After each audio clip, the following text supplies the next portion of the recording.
Assalamu alaikum students. Welcome to Zubair Academy and welcome to my YouTube channel Easy Math. Student मैं हूं आपका math teacher Mohammed Zubair Khan. Student last video में मैंने आपको types of matrices का concept दिया था और अब हम उससे रिलेटेड एक्सरसाइज 1.2 के क्वेश्चंस के सॉल्यूशन करेंगे। तो स्टूडेंट लेट्स चलते हैं एक्सरसाइज 1.2 के सॉल्यूशंस की तरफ। स्टूडेंट ये क्वेश्चन नंबर 1 में आपको इन्होंने चंद मैट्रिसेस दिए हुए हैं 0 0 0 0। ये आपका ए मैट्रिक्स है, बी मैट्रिक्स 2 3 4, सी मैट्रिक्स 4 0 6, इसी तरह डी मैट्रिक्स 1 0 0 1 और ई मैट्रिक्स 0 और एफ मैट्रिक्स जो है वो आपका है 5 6 7। अब स्टूडेंट ये आपको इन्होंने डिफरेंट मैट्रिसेस दिए हुए हैं, आपने इसमें से आइडेंटिफाई करने हैं कि यूनिट मैट्रिक्स कौन सा है, रो मैट्रिक्स कौन सा है, कॉलम मैट्रिक्स कौन सा है और नल मैट्रिक्स कौन सा है। तो हम नंबर वाइज जो है इन मैट्रिसेस को देखेंगे कि ये किससे मैच करते हैं। स्टूडेंट अगर आप ए मैट्रिक्स को देखें तो इसकी तमाम एंट्रीज जो है वो 0 हैं। तो आपको मैंने नल मैट्रिक्स के बारे में बताया था, जीरो मैट्रिक्स के बारे में बताया था कि अगर किसी मैट्रिक्स की तमाम एंट्रीज जो है वो 0 होंगी तो वो मैट्रिक्स नल मैट्रिक्स कहलाएगा। तो ए मैट्रिक्स जो है इसको आप क्या कहेंगे कि ये कौन सा मैट्रिक्स है, ये है नल मैट्रिक्स। स्टूडेंट अब हम बी मैट्रिक्स की तरफ चलते हैं। बी मैट्रिक्स को अगर आप देखें तो बी मैट्रिक्स में एक रो है और 3 कॉलम है। तो ऐसा मैट्रिक्स जिसमें जस्ट 1 रो हो उस मैट्रिक्स को हम क्या बोलते हैं, उस मैट्रिक्स को हम रो मैट्रिक्स कहेंगे। तो बी मैट्रिक्स की जो आइडेंटिफिकेशन है वो किससे हो गई, ये रो मैट्रिक्स से हो गई। ये आपका स्टूडेंट रो मैट्रिक्स है। स्टूडेंट सी की तरफ चलते हैं।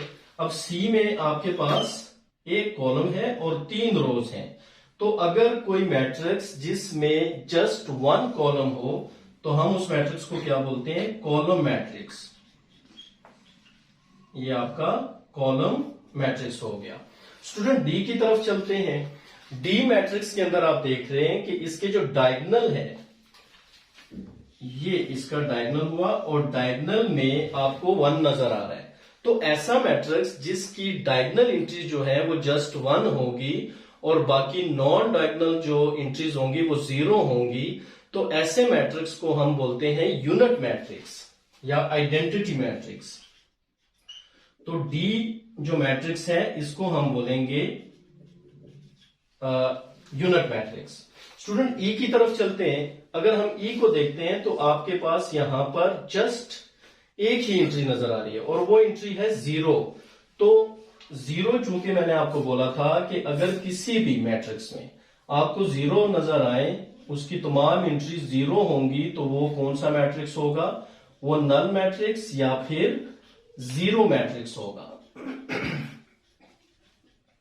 स्टूडेंट एफ मैट्रिक्स की तरफ चलते हैं। एफ मैट्रिक्स में आप देखते हैं कि जस्ट 1 कॉलम है और 3 रोज हैं। तो ऐसे मैट्रिक्स जिसमें सिर्फ और सिर्फ 1 रो हो, ऐसे मैट्रिक्स को आप क्या बोलेंगे, कॉलम मैट्रिक्स। तो ये आपका हो गया कॉलम मैट्रिक्स हो गया।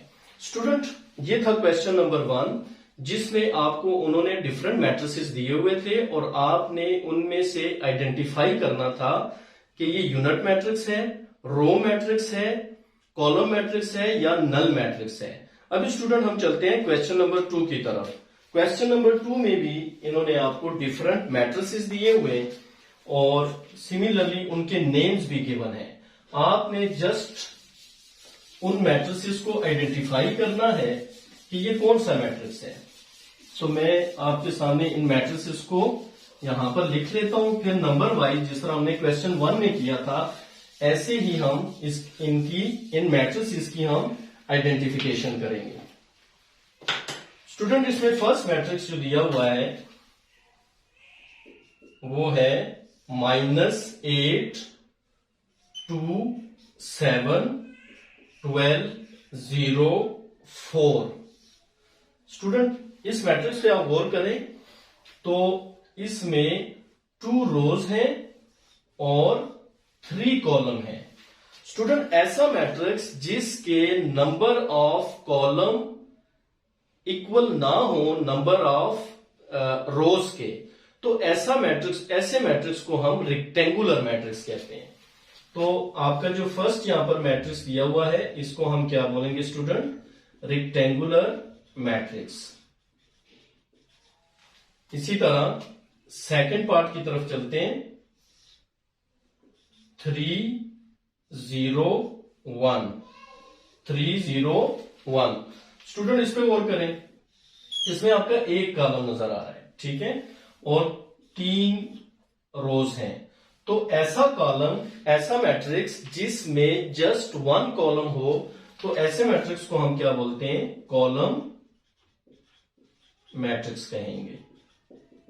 और आप स्टूडेंट इसको रेक्टेंगुलर मैट्रिक्स भी कह सकते हैं। क्यों? क्योंकि इसमें कॉलम्स और रोज की जो नंबर है वो सेम नहीं है, तो आप इसको रेक्टेंगुलर मैट्रिक्स भी कह सकते हैं। ये रेक्टेंगुलर मैट्रिक्स भी है और कॉलम मैट्रिक्स भी है। कॉलम मैट्रिक्स इसलिए क्योंकि इसमें जस्ट 1 कॉलम है। इसी तरह थर्ड पार्ट की तरफ चलते हैं। 6 -4 3 -2। स्टूडेंट अगर इसमें आप देखें, इस मैट्रिक्स में 2 रोज हैं और 2 कॉलम हैं। तो ऐसा मैट्रिक्स जिसमें इक्वल नंबर ऑफ कॉलम हो, किसके? इक्वल नंबर ऑफ रोज के, यानी जितने कॉलम हो उतने ही रोज हो, तो ऐसे मैट्रिक्स को हम क्या बोलते हैं? स्क्वायर मैट्रिक्स कहते हैं। ऐसे मैट्रिक्स को स्क्वायर मैट्रिक्स कहते हैं जिसमें नंबर ऑफ रोज इक्वल हो नंबर ऑफ कॉलम्स के। स्टूडेंट पार्ट 4 पे चलते हैं। पार्ट 4 में है 1 0 0 1।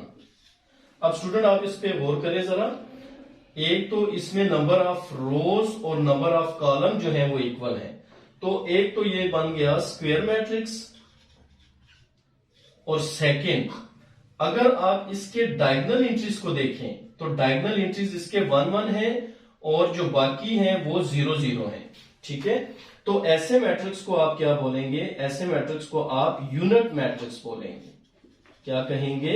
यूनिट मैट्रिक्स, जिसमें डायगोनल एंट्रीज क्या हो? 1 1 हो। स्टूडेंट पार्ट नंबर 5 की तरफ चलते हैं। 1 2 3 4 5 6। स्टूडेंट इसमें देखिए कितनी रोज हैं? 3 रोज और 2 कॉलम। तो यहां पर number of column is not equal to number of rows. तो फिर ऐसा मैट्रिक्स जिसमें नंबर ऑफ रोज और नंबर ऑफ कॉलम इक्वल ना हो, ऐसे मैट्रिक्स को आप क्या कहेंगे? Rectangular matrix. ये स्टूडेंट आपका पार्ट 5 हुआ। पार्ट 6 में स्टूडेंट 3 10 और -1। अब स्टूडेंट इस मैट्रिक्स को आप देखें, इसमें जस्ट 1 रो है। ये 1 रो 3 कॉलम, 1 रो 3 कॉलम। तो ऐसा मैट्रिक्स जिसमें जस्ट 1 रो हो, स्टूडेंट आपको पता है क्वेश्चन 1 में भी किया और टाइप्स ऑफ मैट्रिसेस में भी मैंने आपको समझाया था। तो जिसमें जस्ट 1 रो होगी उसको आप क्या कहेंगे? रो मैट्रिक्स कहेंगे। क्या कहेंगे? Row matrix. Student part number 7। अब पार्ट नंबर 7 में 1 0 0। अब स्टूडेंट इसमें देखिए 3 रोज हैं और 1 कॉलम है। तो ऐसा मैट्रिक्स जिसमें जस्ट 1 कॉलम हो, उस मैट्रिक्स को आप क्या कहेंगे? कॉलम मैट्रिक्स कहेंगे। स्टूडेंट इसी तरह चंद क्वेश्चंस, चंद इसके पार्ट्स और भी हैं, तो वो मैं आपके लिए छोड़ता हूं, आपने उन्हें जो है वो कर लेना है। अभी स्टूडेंट हम चलते हैं क्वेश्चन नंबर 3 की तरफ। क्वेश्चन नंबर 3 की तरफ।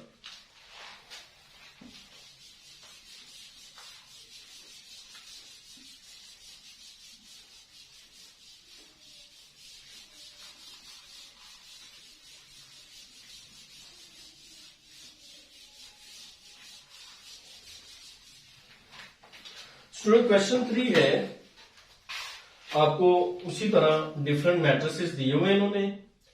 ए मैट्रिक्स 4 0 0 4, इसी तरह बी मैट्रिक्स दिया हुआ है 2 0 0 -1, सी मैट्रिक्स 1 0 0 1 और डी मैट्रिक्स 3 0 0 0 और ई मैट्रिक्स इन्होंने दिया हुआ है 5 -3 0 0 1 +1। तो स्टूडेंट ये आपके पास A to E मैट्रिक्स दिए हुए हैं और इसमें हमने आइडेंटिफिकेशन किसकी करनी है? Diagonal matrix, scalar matrix, unit matrix, इन 3 मैट्रिक्स की हमने इनमें इनको आइडेंटिफाई करना है। तो स्टूडेंट अगर आप एक चीज इसमें नोट करें तो वो चीज ये है कि आपके पास जो डायगोनल मैट्रिक्स की डेफिनेशन है वो क्या है कि आपके जो डायगोनल होंगे वो नॉन जीरो, यानी या तो एक नॉन जीरो एंट्री होगी या फिर 2 भी हो सकते हैं। तो अगर आप ए को देखें तो इसमें भी डायगोनल में नॉन जीरो है और बाकी बाकी एंट्रीज इसकी क्या है? 0 है। अगर आप इसमें इस मैट्रिक्स को देखें तो यहां भी यही है। अगर आप इसको देखें यहां भी 1 1 है। अगर आप इसको देखें तो 1 एंट्री इसकी नॉन जीरो है। अगर आप इसमें देखें तो इसमें भी 2 एंट्रीज जो है इसकी नॉन जीरो है। तो ये तमाम मैट्रिक्स जो है, एक बात तो कंफर्म हुई कि ये तमाम मैट्रिक्स जो है ये मैट्रिक्स डायगोनल मैट्रिक्स हैं। और डायगोनल मैट्रिक्स कौन से मैट्रिक्स होते हैं? जिसमें 1 एंट्री लाजमी मस्ट होनी चाहिए नॉन जीरो, 2 भी नॉन जीरो हो सकते हैं। लेकिन जो इनके नॉन डायगोनल होंगे वो क्या होने चाहिए? वो मस्ट है कि वो 0 होने चाहिए। तो स्टूडेंट एक तो आप इन सारों को कहेंगे कि ये डायगोनल मैट्रिक्स है। अब फिर डायगोनल मैट्रिक्स जो है उनकी फिर 2 टाइप्स हैं। एक मैट्रिक को हम बोलते हैं स्केलर मैट्रिक और एक मैट्रिक्स को हम बोलते हैं यूनिट मैट्रिक्स। अब स्केलर मैट्रिक्स क्या होता है? स्केलर मैट्रिक्स में आपकी जो डायगोनल एंट्रीज है वो सेम होनी चाहिए। जैसे कि यहां 4 है तो यहां भी 4 है। तो हम ए मैट्रिक्स को हम डायगोनल भी कहेंगे और स्केलर डायगोनल कहेंगे, यानी स्केलर मैट्रिक्स है। ये आपका हो गया स्केलर मैट्रिक्स। और ये इसको आप क्या कहेंगे? ये जस्ट डायगोनल है। ये क्यों जस्ट डायगोनल है? क्योंकि इसके जो आपके डायगोनल एंट्रीज हैं वो सेम नहीं है। अगर यहां 2 था तो यहां भी 2 होना चाहिए था। लेकिन चूंकि ये इसके जो नॉन डायगोनल एंट्रीज हैं वो 0 हैं और डायगोनल एंट्रीज जो है वो नॉन जीरो है, तो हम इसको जस्ट क्या कहेंगे? डायगोनल मैट्रिक्स कहेंगे। स्टूडेंट ये देखें 1 1, तो ये कौन सा मैट्रिक्स है? ये आपका यूनिट मैट्रिक्स है। और यूनिट मैट्रिक्स में हम क्या बताते हैं? यूनिट मैट्रिक्स में हम बताते हैं कि अगर आपकी डायगोनल एंट्रीज जो है वो 1 हो और नॉन डायगोनल जो है वो 0 हो, तो फिर ऐसे मैट्रिक्स को हम क्या बोलते हैं? ऐसे मैट्रिक्स को हम यूनिट मैट्रिक्स स्टूडेंट बोलते हैं।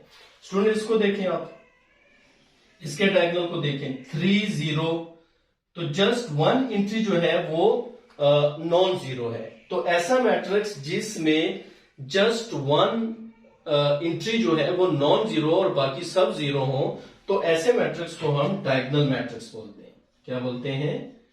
Diagonal matrix. सॉरी। ई, अब इसको सबसे पहले हम सिंप्लीफाई करेंगे। 5 से 3 निकाला 2 0 0 2। स्टूडेंट आप देखें अब इसका न्यू शेप बन गई है। तो न्यू शेप में इसके अगर आप डायगोनल एंट्रीज को देखें तो वो 2 2 है। 2 2 मीन्स यानी इनके जो डायगोनल्स हैं वो सेम है। तो अगर इनके इस मैट्रिक्स के डायगोनल एंट्री जो है वो सेम है और बाकी जो है वो नॉन जीरो है, तो फिर ऐसे मैट्रिक्स को हम क्या बोलेंगे? ऐसे मैट्रिक्स को हम स्केलर मैट्रिक्स बोलेंगे। स्टूडेंट क्या कहेंगे इसको? Scalar matrix. स्टूडेंट ये था आपका क्वेश्चन नंबर 3, जिसमें आपको डिफरेंट मैट्रिसेस इन्होंने दिए हुए थे और आपने इनकी आइडेंटिफिकेशन की कि ये डायगोनल है, स्केलर है या फिर यूनिट मैट्रिक्स है। अब हम स्टूडेंट चलते हैं क्वेश्चन नंबर 4 की तरफ।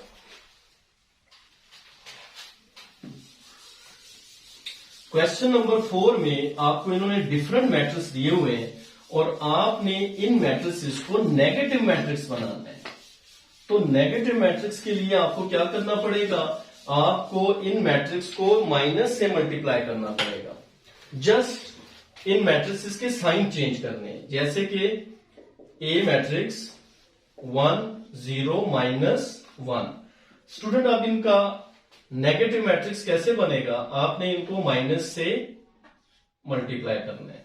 जस्ट साइन चेंज कर देंगे, +1 है, -1 0 और माइनस माइनस प्लस। स्टूडेंट ये नेगेटिव मैट्रिक्स हो गया, ये आपका ए मैट्रिक्स का नेगेटिव मैट्रिक्स आ गया।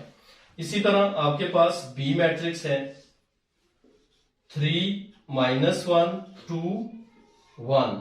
स्टूडेंट अब इसका नेगेटिव कैसे आएगा, 3 -1 2 1। तो इस मैट्रिक्स के जितनी भी एंट्रीज हैं आपने उनके साइन चेंज कर देने, -3 1 -2 -1।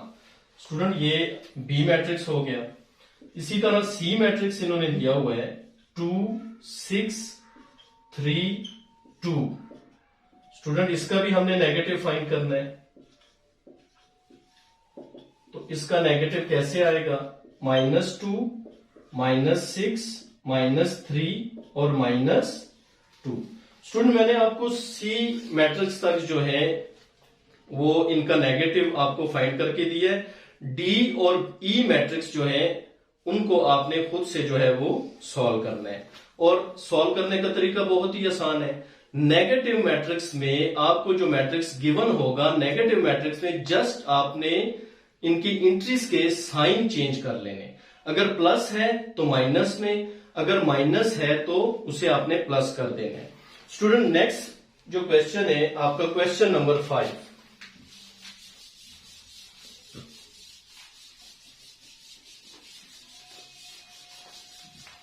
क्वेश्चन नंबर 5 में जो आपसे वो पूछ रहा है, find the transpose of each of the following matrices.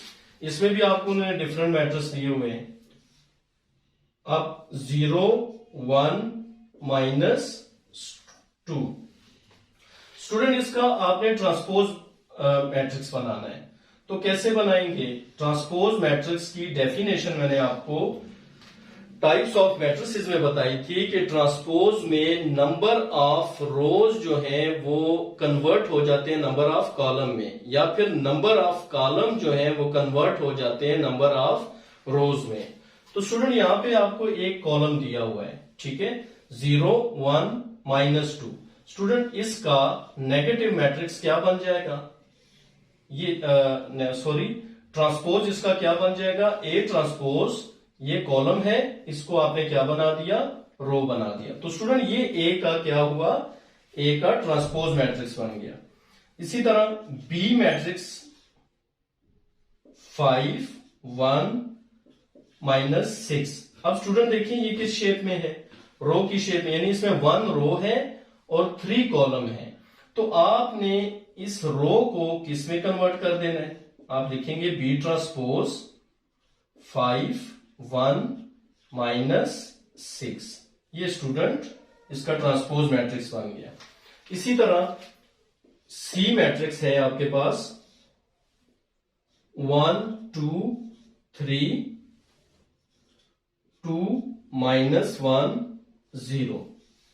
तो स्टूडेंट इसका अब हम ट्रांसपोज फाइंड करेंगे।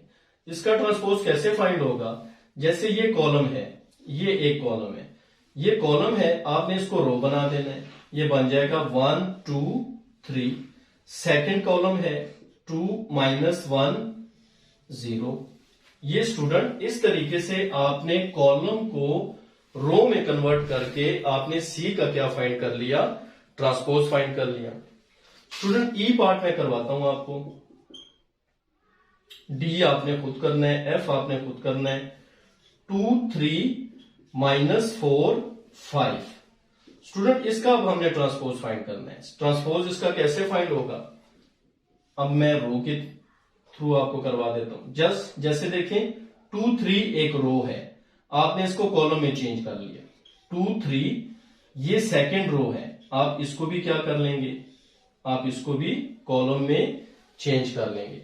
तो इस तरीके से स्टूडेंट आपने सीख लिया है कि किस तरह आप किसी भी मैट्रिक्स का ट्रांसपोज मैट्रिक्स जो है, ट्रांसपोज आप कैसे फाइंड करते हैं। तो कैसे फाइंड करते हैं, आप जस्ट रोज को कॉलम में चेंज करते हैं, या फिर दूसरे अल्फाज में कॉलम को रोज में चेंज करते हैं। स्टूडेंट ये आपका क्वेश्चन नंबर 5 था।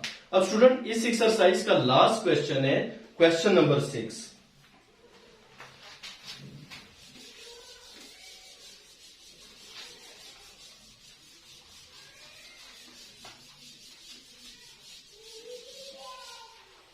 लास्ट क्वेश्चन है, आपको इन्होंने एक मैट्रिक्स दिया हुआ है, क्वेश्चन नंबर 6 ए मैट्रिक्स।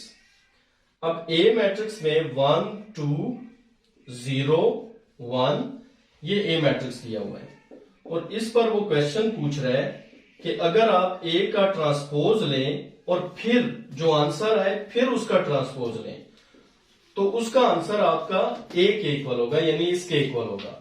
तो स्टूडेंट पहले आप ए का ट्रांसपोज लेते हैं। हम पहले हमने ब्रैकेट के अंदर जो दिया हुआ है उसको हमने फाइंड करना है। तो ब्रैकेट के अंदर है ए का ट्रांसपोज, तो पहले आपने ए का ट्रांसपोज फाइंड कर लेना है। ये रो है, इसको आपने कॉलम बना लिया, फर्स्ट रो। सेकंड रो को भी आपने क्या बना लिया, कॉलम। स्टूडेंट ये आपने फाइंड कर लिया ए का ट्रांसपोज। अब क्वेश्चन हमसे क्या पूछ रहे हैं कि जब आप ए का ट्रांसपोज ले लो तो फिर आपने फिर से इसका ट्रांसपोज लेना है। तो स्टूडेंट हम इसको फिर से इसका ट्रांसपोज लेते हैं। तो जब हम इसका फिर से ट्रांसपोज लेंगे तो ये 1 2 है, ये कॉलम फिर से रो में चेंज हो गया। इसी तरह सेकंड कॉलम फिर से रो में चेंज हो गया। तो स्टूडेंट आपने ए का ट्रांसपोज लिया, जो आंसर आया आपने फिर से उसका क्या किया, फिर से आपने उसका ट्रांसपोज लिया। तो अब आप इसका आंसर चेक करें कि ये आपके जो पहले वाला मैट्रिक्स था उसके इक्वल इसका आंसर आ गया। तो स्टूडेंट हमारा लेफ्ट हैंड साइड प्रूफ हो गया किसके, राइट हैंड साइड के। यानी आपने ए का ट्रांसपोज लिया, फिर उसका ट्रांसपोज लिया, और आंसर जो है वो पहले वाले मैट्रिक्स के इक्वल आ गया। स्टूडेंट इसी तरह इन्होंने इसका सेकंड पार्ट दिया हुआ है, बी की वैल्यू दी हुई है, फिर सेम क्वेश्चन बनाया हुआ है, यानी बी का ट्रांसपोज फिर उसका ट्रांसपोज, और आंसर इक्वल आएगा किस चीज के, बी के। स्टूडेंट ये थे आपकी एक्सरसाइज 1.2 जिसमें टोटल 6 क्वेश्चन थे, और इन तमाम क्वेश्चंस के सॉल्यूशन जो हैं वो मैंने आपको करके दिए हैं। स्टूडेंट आई होप आपने अच्छे तरीके से इनको अंडरस्टैंड कर लिया होगा। तो इंशाल्लाह नेक्स्ट वीडियो में मिलेंगे और आपको एक्सरसाइज 1.3 के जो है वो सॉल्यूशंस आपको करके दूंगा। Thank you.